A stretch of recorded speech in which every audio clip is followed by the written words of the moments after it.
Wala pang simbang gabi pero malamang marami nang nananabig sa mga bibingka. Ako, tamang-tama ang ihahain naman tonight dahil hindi lang basta special bibingka. Yun Dahil yun. imbis na harina at gata, keso ang ginamit na base nito. May itlog ba yan? Eto, alamin natin kay Micael Daes. Kung dati ang keso sa bibingka ay toppings lang, ngayong gabi ginawang main ingredient na siya dahil bibingka cheesecake ang kakainin natin.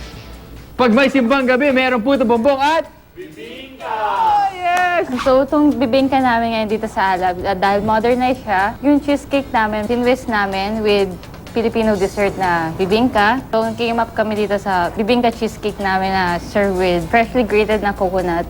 Kung sa normal na bibingka, pang ibabaw lang ang keso at itlog na pula at saka niluluto sa baga. Sangkap lang ito sa modernized bibingka na ito. Dahil tingnan nyo naman, after ma-torch ang ibabaw nito, halos di na makita ang itlog na pula na siyang inihalo dito.